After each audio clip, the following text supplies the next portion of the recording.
What's going on, y'all? This is Charles W. Bush coming at y'all raw, real, direct.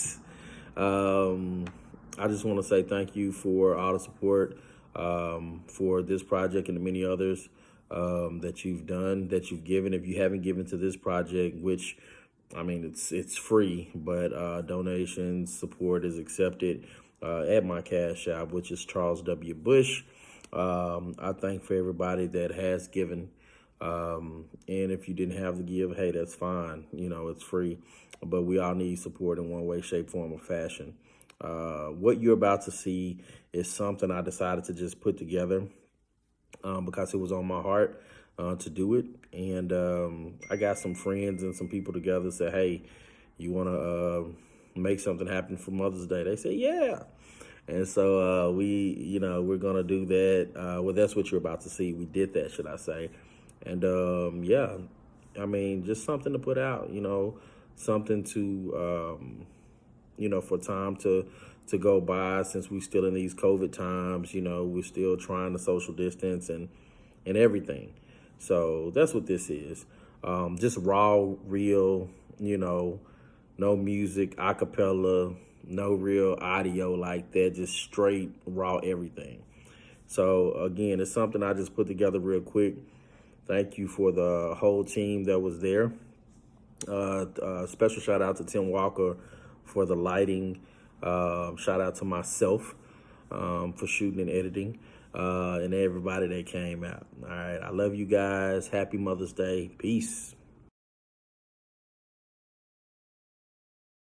I think a big reason of why I am who I am is because of who she was to me. I consider myself to be one of the most luckiest men in the world because I had two mothers. My mother has always been super strong, regardless of what the situation was. And she raised my sister and I by herself. And she worked all the time, and she never missed a beat. In my heart, and I don't know, it really hit me because she almost died a couple times in the hospital when I was like, I think 7 years old. And that's just it. There's no softness to her at all. She's tough. She gave me life, but she also showed me how to live it.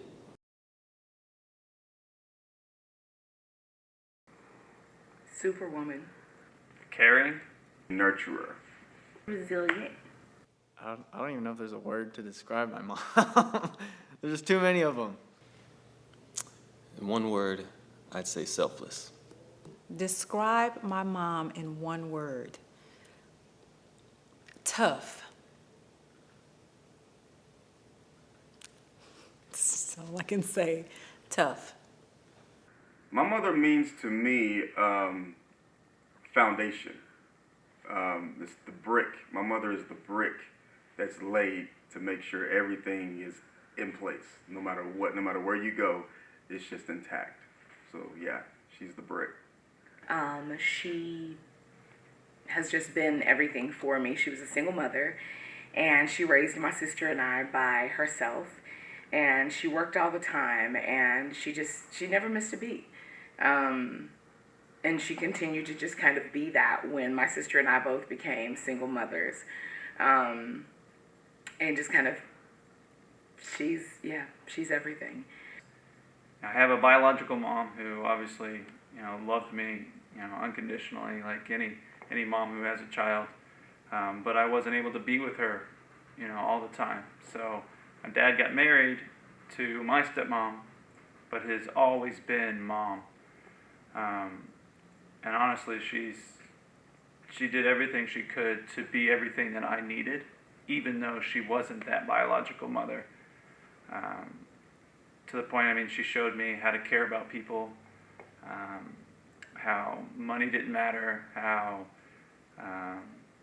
condition of somebody's health or mind is going on, whatever's going on with people, how, ultimately she showed me how to care about others and to be compassionate. And so in that retrospect, she's been the role model that I didn't realize I had, and I probably didn't realize it until I was even closer to 30 and realized about how we need to care about others So in a lot of ways, I carry a lot of the traits that she does, even when it comes to like picking up the house and stuff like that. The things that I didn't think I picked up from anybody, I've begun to realize that I've gotten from her, just from her constantly doing it and being that example. And I think when you have that in your life, you kind of emulate those examples. And I think a big reason of why I am who I am is because of who she was to me. She taught me so many things while she was here. She was a teacher, by trade.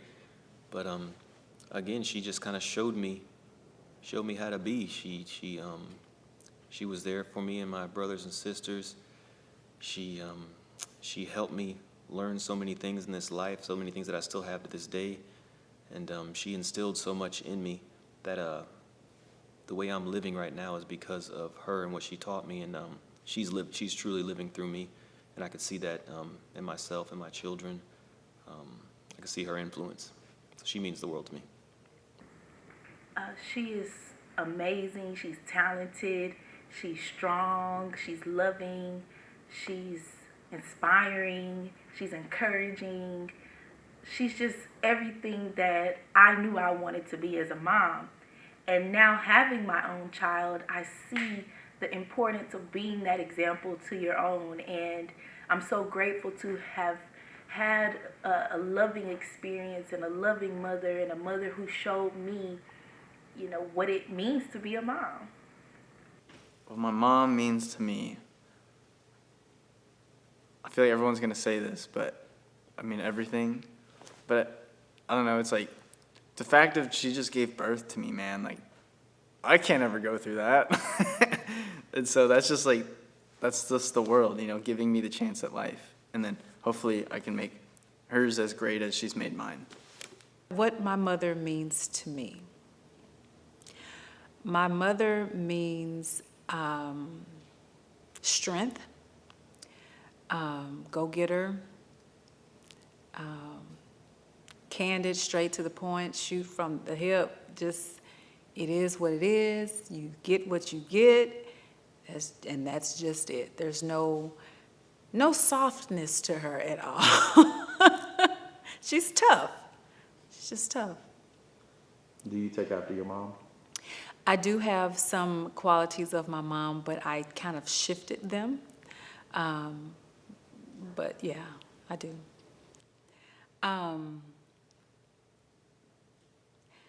There's a song that I go to a lot when I need to encourage myself, and just to make sure that I'm steady on what I need to do for myself and get myself right as a mother. And the word simply says, shattered, but I'm not broken, wounded, but time will heal. Heavy the load, the cross I bear, lonely the road I trod, I dare, shaken, but here I stand, weary, still I press on. Trials, they come to make me strong. I must endure, I must hold on, yet still I rise, never to give up, never to give in against all odds, yet still I rise high above the clouds. At times I feel low, but still I rise. That's it. I consider myself to be one of the most luckiest men in the world because I had two mothers. I'll explain. So I was adopted. I was a crack baby, right? I was born in 1985, and at those times, if a child has a speck of opium in their system, they would terminate the rights immediately, right? So the Bradford family got this phone call. They said that we've got this crack baby. He's 2 weeks old. And I know there's some challenges that's going to be there, but we need a home for this 2-week-old baby immediately. So the Bradford family came and picked me up, and 5 years later, they gave me their name. Well, when I was 18 years old, I found my adoption decree in this folder. I was born Milton Lee Hood, but in 1990, I walked out of the courtroom as Johnny Ray Bradford Jr., right? Well, I found this folder that said Milton Hood Files. I looked at the paperwork in there, and I found my adoption decree, and it had a lady named Kelly Janine Lott on there. And I'm thinking, who is this woman? But I put two and two together and realized that was my mother's information. It had her name, address, everything. I later found video and some photos of her. I found a mugshot of my mom. As interesting as that was, I held that to my heart for a very, very, very long time. I carried around, literally printed it out and carried around my mom's mugshot with me for almost 10 years. And then in 2013, I went on Facebook, did some research, and I ended up finding my first cousin on my mom's side. I drove to Denton 2013, December 25th, and received the greatest gift ever. I looked my mom in the eyes for the first time ever. Honestly, that was the first time I realized what love was, because I don't have any kids, obviously, but that will probably be the highlight of my life from the standpoint of looking my mother in the eyes for the first time. I ended up losing her in 2015 due to cirrhosis of the liver, but those 2 years were amazing to me. And obviously, I have to take my hat off to the woman who raised me, Elsie Bradford, because she taught me every single thing that I know, work ethic, to be a better person, and just an overall good person. So anyone who I've ever been nice to and shown grace and made laugh, that's attributed to both my mothers, the one that gave birth to me and the one that raised me. And, the best way that I could probably put that in a bow is to quote one of my favorite artists. There's no way that I can pay you back, but my plan is to show you that I understand that you are appreciated. I don't even remember how old I was. I had to be like maybe 9 or 10, so that would have made my sister be like 14 or 15, somewhere in there. But it was the year that the Cabbage Patch Dolls became all the rage. And for those of you who don't know about Cabbage Patch Dolls, just Google it. But these Cabbage Patch Dolls were these dolls that they look kind of like rag dolls, but they had hard plastic faces, and they came with a birth certificate, and it made you feel like you had your own kid. And so everybody wanted Cabbage Patch Dolls, boys, girls, everybody. Well, my mother, being a single mother, they were very expensive too. And it was kind of like everything else, whatever the craze is for Christmas that year, if you don't get it early, you're not going to get it, And so my mom didn't have enough money, hadn't saved enough money yet to get our Cabbage Patch Dolls. And when she finally did, she drove all over the Metroplex. She had everybody trying to hunt down Cabbage Patch Dolls for me and my sister, because it was always very important to her to just make life as normal as it could be for us, and as as us to be as kind of like the same as everybody else. And we didn't know this until later, but she drove all over the Metroplex and had everybody looking for those Cabbage Patch Dolls, and she just they were sold out everywhere. She couldn't get any. And so she found a vendor that said that they had Cabbage Patch Dolls, and she went and she got these dolls, and they were not Cabbage Patch Dolls. And so when she gave them to us on Christmas Day and we opened them, we literally looked at them and started crying. Like, my sister and I were like crying, like, oh my God, this is not a Cabbage Patch Doll. It had a birth certificate, but if you know Raggedy Ann and Andy, the actual rag dolls with the soft faces, it looked like it was covered in nylon, like pantyhose. It looked like jet black pantyhose with painted on eyes and face, yarn for hair. They were about this big versus Cabbage Patch dolls that are about this big. And it was terrible. And we cried. And I didn't realize it until later what I saw in my mother's face. But she looked so defeated. And it really wasn't until I became a mother and similar situations happened where I was bound and determined never to make my kids feel like they were less than. So I worked hard to give them the world, just like my mama did us. And the first time one of my kids came across as ungrateful, knowing what I had gone through to get it, I was just like, and that's when I realized that was that look that my mom had that day.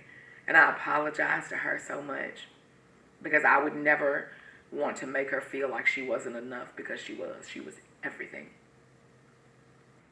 I think, of course, there's so many stories because my mom's a character. She's funny, which is why I think I'm funny. You know, people say I'm funnier than Kevin Hart. But anyway, I think it's so, like, there's just so many stories. But I remember times when me and my mother would go to the grocery store and, like, someone would either back up behind us or accidentally hit her car with a basket or just something that was, you know, unexpected, or it could be on purpose and they were being rude. And my mom always made it her duty to let somebody know how she felt.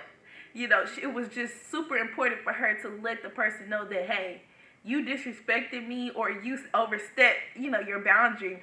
And I used to get so shamed and embarrassed because I'd be like, why does she have to tell, you know, people constantly about themselves? But now that I'm an adult, I see the importance of telling people when they overstep. As a kid, I just didn't understand that, or being younger, I didn't understand that. And it doesn't have to be done in a, you know, cursing, you know, you don't have to curse or even be loud, but just a simple look or let them know that's not okay.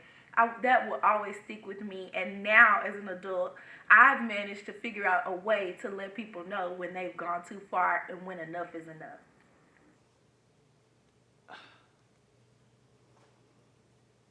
She's always with me, not necessarily like physically, but like, I guess, in my heart. And I don't know, it really hit me because she almost died a couple times in the hospital when I was like, I think 7 years old, and my parents like took me over to my friend's house and we stayed over for a couple nights. I didn't even know what was going on. And then like a couple months passed or whatever, and then they finally tell me after, you know, so long that she almost like passed away because she had like this thing in her head. So they had to cut out her head and stuff, and then, you know, fix her up. And then she was just like all cool about it. And it just like really like went to me because I was like, man, you know, she can go through all this stuff, like all these surgeries, all these things. And at the end of the day, it's just like, you know what? It's just another day I'm alive, you know? It's like, you gotta live your life like, I guess it was your last. And so she's taught me to be strong, I guess. I was 14, about almost 14 and a half. It was 1997, March 21st. You can say it was sudden, but it really wasn't. She had cancer. The cancer went away, came back, you know, remission, and kind of came back with a vengeance, and really kind of you know, deteriorated her, or I don't know the word. But yeah, it was on a Friday morning, and the emotions that I felt, I remember my dad coming and waking me up and, you know, kind of telling me just real suddenly, and all I can remember just the bright light in my face and just my dad, and I just felt lost when that happened. I felt confused, I felt lost.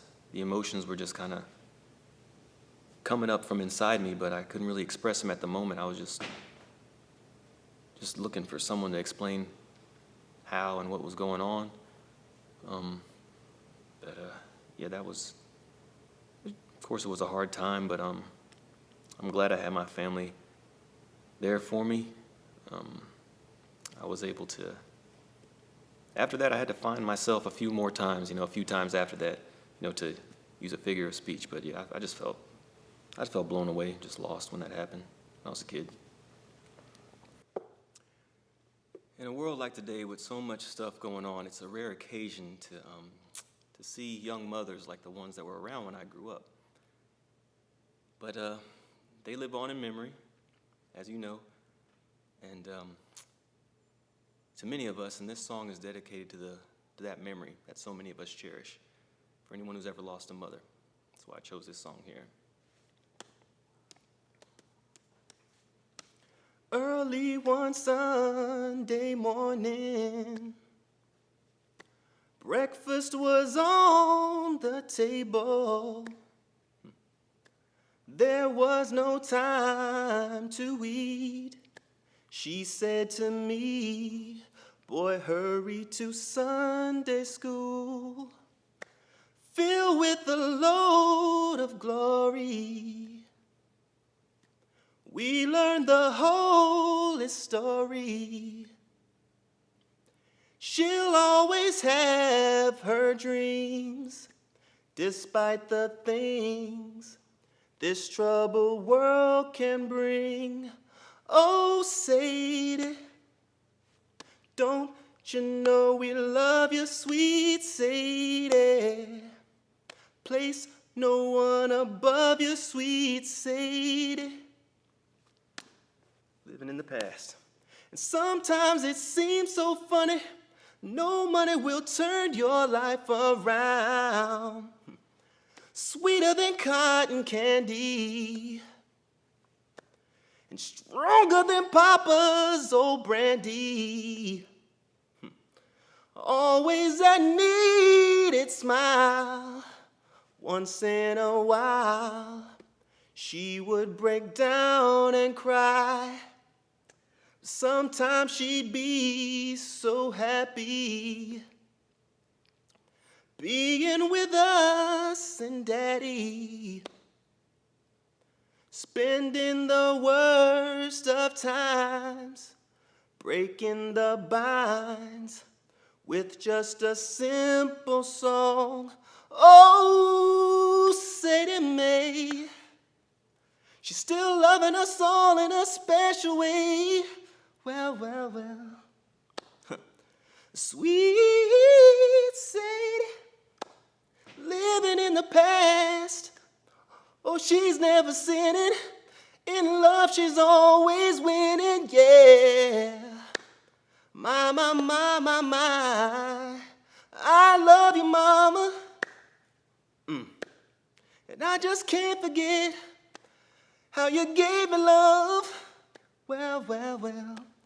And since there's a heaven up above, I know she's teaching angels how to love.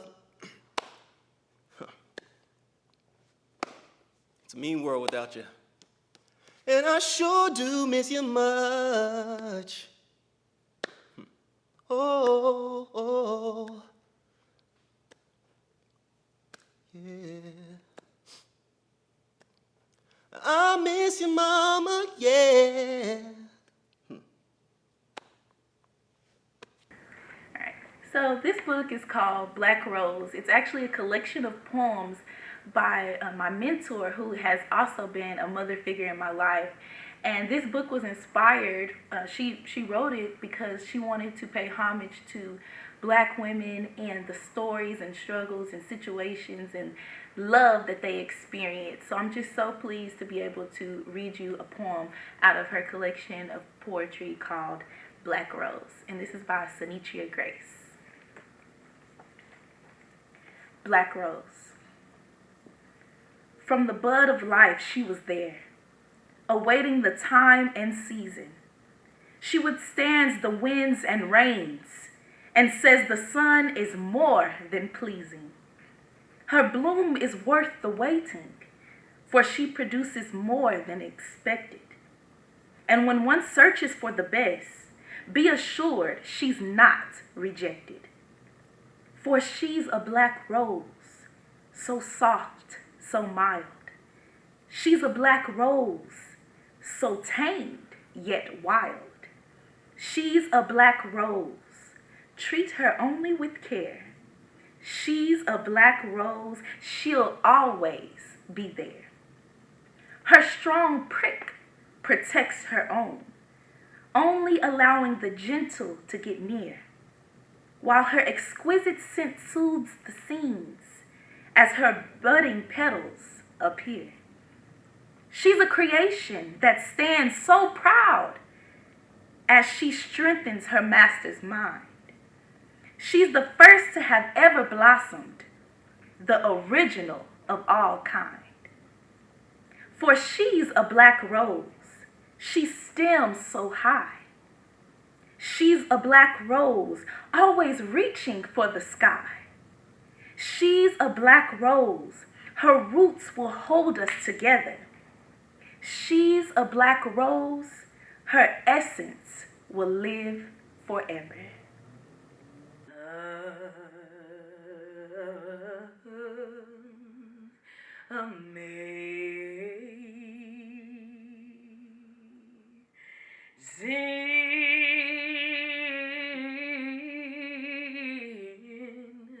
Amazing grace, how sweet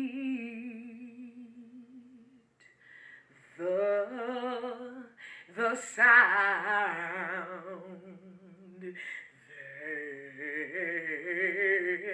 that saved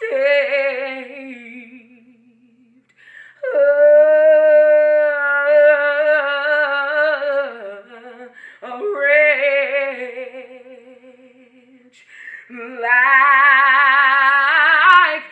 like me.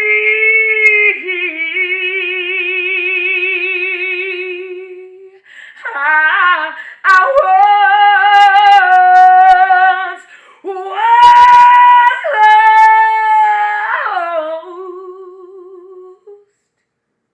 but now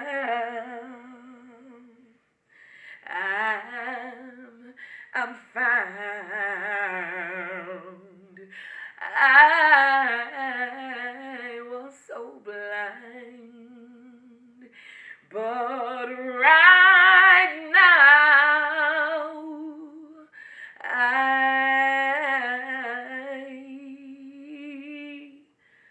I see.